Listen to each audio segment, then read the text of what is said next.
પ્રકરણ નંબર 1 વાસ્તવિક સંખ્યા ને એમાં આપણે 1.1 નો પહેલો દાખલો આજે આપણે ભણવાના છીએ. જો ઇન્ટ્રોડક્શન વિડીયો ન જોયો હોય તો પહેલો ઇન્ટ્રોડક્શન વિડીયો જોઈ લેજો, કારણ કે ઇન્ટ્રોડક્શન વિડીયોમાં જ તમને ખબર પડશે કે અવિભાજ્ય સંખ્યા કોને કહેવાય, વિભાજ્ય સંખ્યા કોને કહેવાય, ચાવીઓ કોને કહેવાય, બરાબર છે, વિભાજ્યતાની ચાવીઓ કોને કહેવાય, એ બધું જ ઇન્ટ્રોડક્શન વિડીયોમાં તમને આપેલું છે.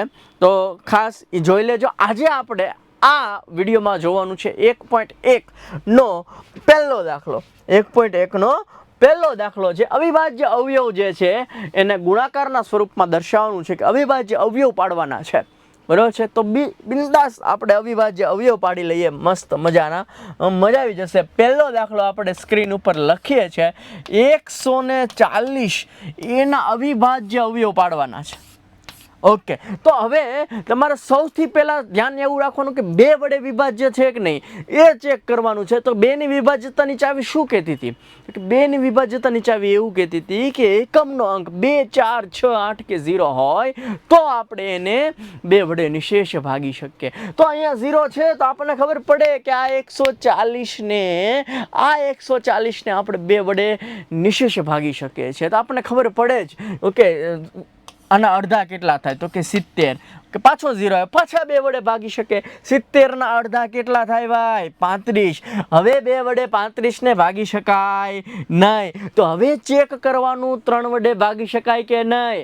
2 પછી અવિભાજ્ય સંખ્યા કઈ આવે? 3 આવે. 3 વડે ભાગી શકાય કે નહીં ચેક કરવાનું. 5 ને 3 8, 5 ને 3 8, 5 ને 3 8, 8 3 ના ઘડિયામાં નથી આવતો એટલે 3 વડે નિશેષ ન ભાગી શકાય. તો 3 પછી અવિભાજ્ય સંખ્યા કઈ આવે? 3 પછી અવિભાજ્ય સંખ્યા આવે 5. આ 35 ને 5 વડે નિશેષ ભાગી શકાય કે નહીં? યાદ કરો ચાવી. 35 ને 5 વડે ભાગી શકાય કે નહીં? કારણ કે એકમનો અંક 5 છે. 5 ની ચાવી શું કે છે? તો કે જો એકમનો અંક 5 કે 0 હોય તો તેવી સંખ્યાને આપણે 5 વડે નિશેષ ભાગી શકીએ છીએ. 5 છે, 5 વડે નિશેષ ભાગી જ શકાય. અહીંયા લખી નાખો 5. 5 ના ઘડિયામાં 35 ક્યાં આવે? 5 સત્તુ 35 ના 7 પોતે અવિભાજ્ય સંખ્યા છે. 1 સત્તુ 7. આ પડી ગયા અવિભાજ્ય અવયવ. 140 ના અવિભાજ્ય અવયવ શું? તો કે આ બધાનો ગુણાકાર 2 વખત છે એટલે 2 નો વર્ગ લખી શકાય. પછી 5 ગુણ્યા 7, 5 ગુણ્યા 7. આ પડી ગયા અવિભાજ્ય અવયવ, બરાબર છે. તો હવે આપણે બીજો જે દાખલો આપણે આનો લઈએ છીએ. હવે આપણે લઈએ છીએ આનો બીજો દાખલો. તો બીજો દાખલાની રકમ શું છે? તો કે બીજા દાખલાની રકમ છે 156. 156 ના અવિભાજ્ય અવયવ પાડવાના છે ભાઈ. હવે જો તમને અવિભાજ્ય સંખ્યા એટલે કે જો તમને ચાવીઓ આવડતી હશે ને તો 156 ને ધબધબાટી બોલાવી દેશો, મજા આવશે, તમને મજા આવશે. જો 156 ને 2 વડે નિશેષ ભાગી શકાય, કારણ કે એકમનો અંક જે છે એ કેવો છે? એકમનો અંક જે છે એ 6 છે એટલે 2 વડે નિશેષ ભાગી શકાય. 156 ના અડધા 2 વડે નિશેષ ભાગવું એટલે કે 156 ના અડધા. 156 ના અડધા કેટલા થાય? 80, 160 થઈ જશે. 80 નહીં થાય. તો 80 થી થોડાક નીચે આવો તો 78 જેવું થઈ જશે ને. ઓકે, તો 78 દુ જે છે 156 થશે. 78 છે એટલે 35 70 નહીં થાય. 36 72 થઈ જશે. 37 74 થઈ જશે. 38 કેટલા થઈ જશે? 76 થઈ જશે. 39 ભાઈ. 39 દુ થશે 78. 39. હવે જો આપણને ઘડિયા આવડતા હોય, ઓકે, 39 જે છે ને 2 વડે નિશેષ નહીં ભાગી શકાય. કારણ 39 ને તમે 2 વડે નિશેષ નહીં ભાગી શકો. કારણ એવું છે કે એકમનો અંક 2, 4, 6, 8 કે 0 છે નહીં. તો 2 પછી અવિભાજ્ય સંખ્યા કઈ આવે મારો ભાઈ? તો કે 2 પછી અવિભાજ્ય સંખ્યા આવે 3. તો 3 વડે નિશેષ ભાગી શકાય કે નહીં? જો ઘડિયા આવડતો ડાયરેક્ટ ખબર પડે 13 39. પણ જો આપણને તોય ચેક કરે, જો 9 ને 3 12, બધાયનો સરવાળો 12 થાય. 12 3 ના ઘડિયામાં આવે એટલે 39 ને તમે 3 વડે તો ભાગી જ શકો. રફ કામમાં ભાગી નાખો. 39 ને 3 વડે ભાગો એટલે 12 જવાબ આવશે. ઓકે, સોરી 13 જવાબ આવશે. તો 13 તેરી 39. અને આ 13 છે એ પોતે અવિભાજ્ય સંખ્યા છે. 13 છે એ કેવી સંખ્યા છે? પોતે અવિભાજ્ય સંખ્યા છે, એટલે એ કોઈના ઘડિયામાં આવશે નહીં, કોઈના ઘડિયામાં નહીં આવે, એટલે 1 ગુણ્યા 13, 13 એકુ 13 થશે. તો અવયવ પડી ગયા ભાઈ. 156 બરાબર તમારે અવયવ લખવા હોય ગુણાકારના સ્વરૂપે લખવાનું કીધું ને આપણને, તો ગુણાકારના સ્વરૂપે આ 2 કેટલી વાર છે ભાઈ? 2 વખત છે, તો 2 નો વર્ગ આવશે. ઓકે, ગુણ્યા 3 ગુણ્યા 13. ઓકે, સિમ્પલ છે, મજા આવે એવું છે. ઓકે, ચલો નેક્સ્ટ આપણે સમ કરીએ. નેક્સ્ટ સમ કરી નાખીએ આપણે, ખાસ ધ્યાન રાખજો. હવે આવે છે 38 25. હવે શું આવે છે? 38 25 આવે છે. ઓકે, ચલો 38 25 એટલે પેલા 2 વડે તો આપણે નિશેષ નહીં ભાગી શકીએ. 2 વડે નિશેષ ભાગી શકશું?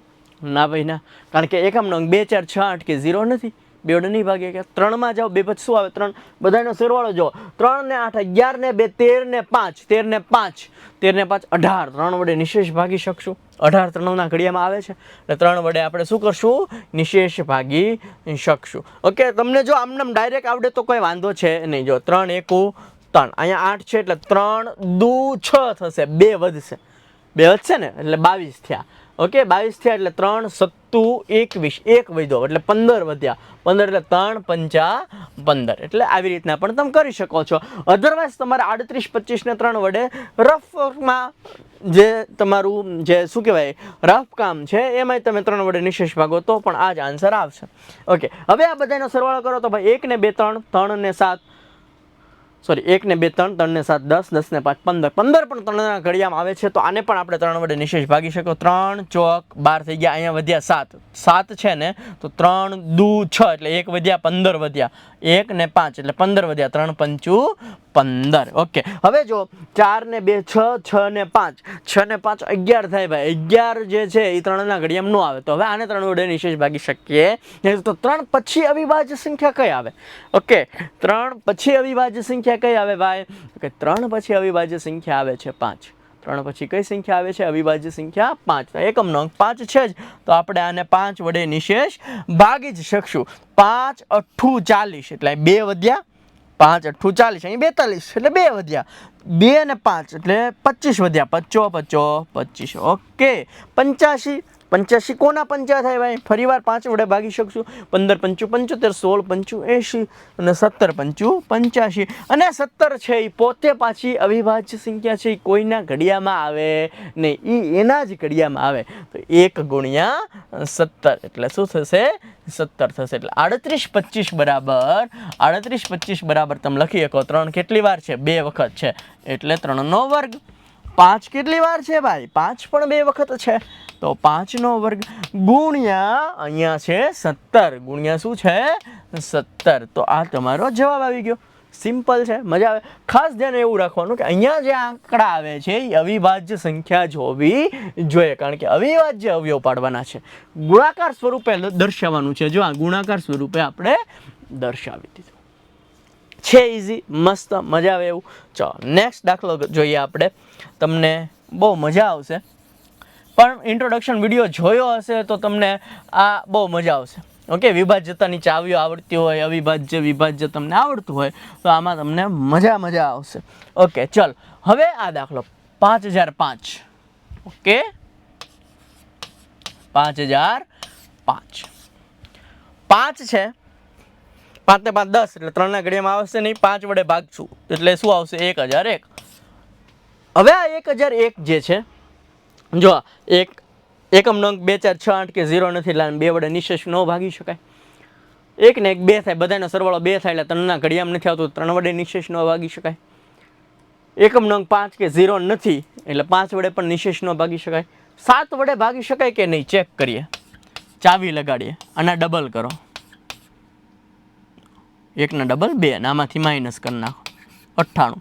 હજી સાહેબ નથી ખબર, ચેક કરીએ. 8 ના ડબલ કરો 16, એમાંથી આ 9 કાઢી નાખો, 16 માંથી 9 જાય.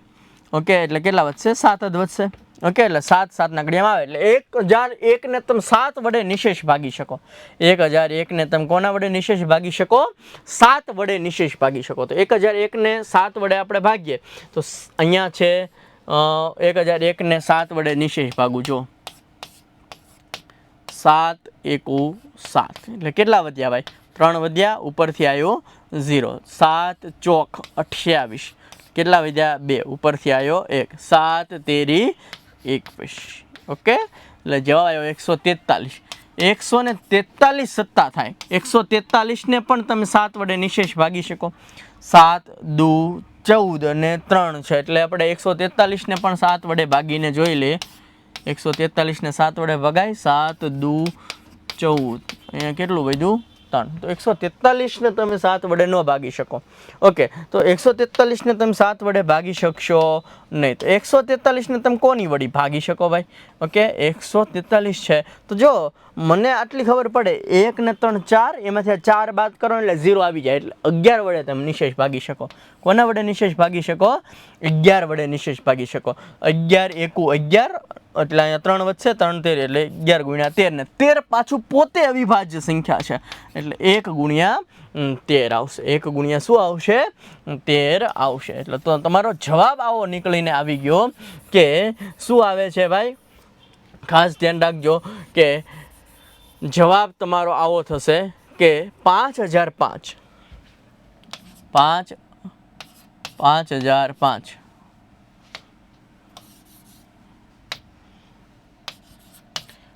5005, 5 ગુણ્યા 7 ગુણ્યા 11 ગુણ્યા 13, 5 ગુણ્યા 7 ગુણ્યા 11 ગુણ્યા 13. આ જવાબ આવશે.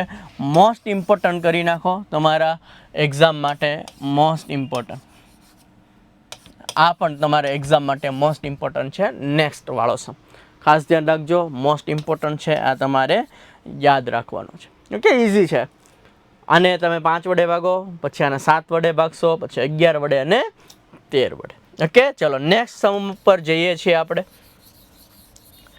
નેક્સ્ટ સમ ઉપર જઈએ છીએ.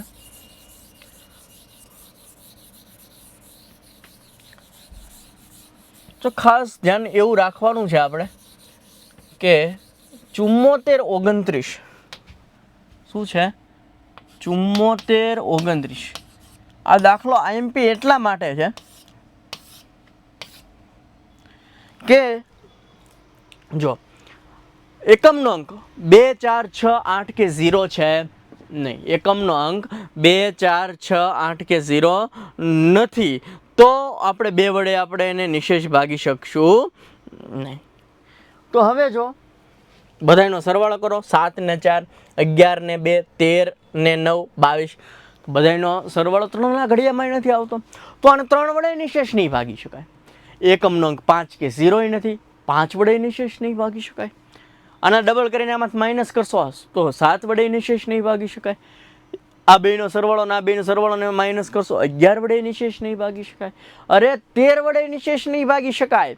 અરે હવે પછી જે આવે છે ને 17 વડે ચેક કરવું પડશે. આને 17 વડે ભાગીને ચેક કરવું પડશે. ચલ આને 17 વડે ભાગી નાખો તો ભાઈ બધા 17 વડે ભાગી નાખો તો શું જવાબ આવે છે? ઓકે, અને તમે 17 વડે ભાગી નાખો તો શું જવાબ આવે છે? ખાસ ધ્યાન રાખજો કે અહીંયા 2 વડે નથી ભાગી શકાતું અવિભાજ્ય સંખ્યામાં, 3 વડે પણ નથી ભાગી શકાતું, કારણ કે આપણને ચાવીઓ આવડે છે એટલે ખબર પડી જાય. પણ સીધું કોનું વડે ભાગી શકાય છે? અને 17 વડે. તો એની માટે તમને 17નો ઘડિયો આવડવો જોઈએ. શું આવડવું જોઈએ? 17નો ઘડિયો આવડવો જોઈએ. અધરવાઇઝ આપણે એક વિડીયો છે તેમ છતાંય આપણે આ જ વિડીયોમાં કહી દઈએ છીએ, કોઈકને ઘડિયા નથી આવડતા તો મિનિમમ 1 થી 10ના ઘડિયા તો આવડવા જ જોઈએ. ઓકે, તો જો 17નો કે 97નો કે ગમે જો હું 17નો ઘડિયો લખું, 17 અહીંયા 1 છે તો 1નો ઘડિયો લખી નાખું. 1 એકુ 1, 1 દુ 2, 1 તેરી 3, 1 ચોક 4, 5 6 7 8 9 10. અહીંયા 7 છે તો 7નો ઘડિયો લખું. 7 એકુ 7, 7 દુ 14, 7 તેરી 21, 7 ચોક 28, 7 પંચુ 35, 7 છક 42, 7 7 49, 7 8 56, 7 9 63, 7 દાન 70. અહીંયાથી ભાગી નાખું, અહીંથી હું કાપી નાખું. આ ખાલી એક તમને શીખવાડું છું. તો 2 ને 1 આનો સરવાળો કરો. 2 ને 1 3 ને આ 4. જો 17 એકુ 17, 17 દુ 34 થઈ ગયા. 3 ને 2 5 ને આ 17 તેરી 51 થઈ ગયા. 4 ને 2 6 ને 8 આમના આ 17 ચોક થઈ ગયું. 5 ને 3 5 ને 3 કેટલા થાય 8, 5 આમનામ, 6 ને 4 10, આ 2 આમનામ, 7 ને 4 11, 9 આમનામ, 8 ને 5 હે ને 8 ને 5 એટલે કેટલા થઈ જશે 13 થઈ જશે, 9 ને 6 15 થઈ જશે અને 10 ને 7 17 થઈ જશે. તો આ શું થઈ ગયું 17 નો ઘડિયો, 17 એકા 17, 17 દુ 34, 17 તેર 51, 17 ચોક 68, 17 50, 17 છક. તો આવું તમે 99 સુધી કરી શકો. ઓકે, એટલે 1 થી 100 સુધીના તમને ઘડિયા આવડી જાય. બરાબર છે, 1 થી 10 સુધી મિનિમમ આવડવા જોઈએ. તમે ગુણાકાર કરી નાખો તોય કોઈ પ્રોબ્લેમ છે. ઓકે, તો આને તમે 17 વડે ડાયરેક્ટ નિશેષ ભાગી શકશો. જ્યારે તમે 17 વડે નિશેષ ભાગશો, ત્યારે 437 આવશે ભાઈ. 400 ને કેવો આવશે 37 આવશે. પછી આપણે એને 17 વડે ન ભાગી શકાય. પછી હવે આને ડાયરેક્ટ 19 વડે ભાગી શકાશે. આને તમે 19 વડે ભાગશો ત્યારે જવાબ કેવો આવશે 23 આવશે. અને આ 23 પોતે પાછી અવિભાજ્ય સંખ્યા છે એટલે એ 23 ના ઘડિયામાં જ આવે. ઓકે, તો ખાસ ધ્યાન રાખજો, આ મોસ્ટ ઇમ્પોર્ટન્ટ છે. કારણ કે લોકો અહીંયા સુધી પહોંચતા જ નથી, કારણ કે 17 19 નો ઘડિયો જ ન આવડતો હોય. બરાબર છે, 17 19 નો ઘડિયો જ ન આવડતો હોય અને બાકીના 2 3 5 7 11 13 એનાથી તો નિશેષ ભાગી જ નથી શકાતું. તો ખાસ મારી એક નમ્ર વિનંતી છે તમને બધાને કે બોર્ડ માટે આ બંને સમ છે મોસ્ટ આઈએમપી છે. અને યાદ જ રાખી લેવાનું કે આને 5 વડે ભાગશો એટલે 1001 આવશે. 1001 હવે તમે 7 વડે નિશેષ ભાગી શકશો અને પછી તમે આગળ ચાલી શકશો. અને આ એક એવો સમ છે કે જે ડાયરેક્ટ 17 વડે ભગાય, પછી 19 વડે ને પછી 23 વડે. યાદ જ રહી જવું પડે. આપણે એટલી બધી વાર પ્રેક્ટિસ કરીએ, પહેલા 17 19 23 ખબર પડે છે. તો આ છે 1.1 સ્વાધ્યાયનો પહેલો પ્રશ્ન આ વિડીયોમાં. બરાબર છે. ઓકે, ના સમજણ હોય તો કોમેન્ટ કરજો. આગળ કેવા વિડીયો જોઈએ છે માટે કોમેન્ટ કરજો. ત્યાં સુધી મળીએ. જય હિન્દ, જય ભારત.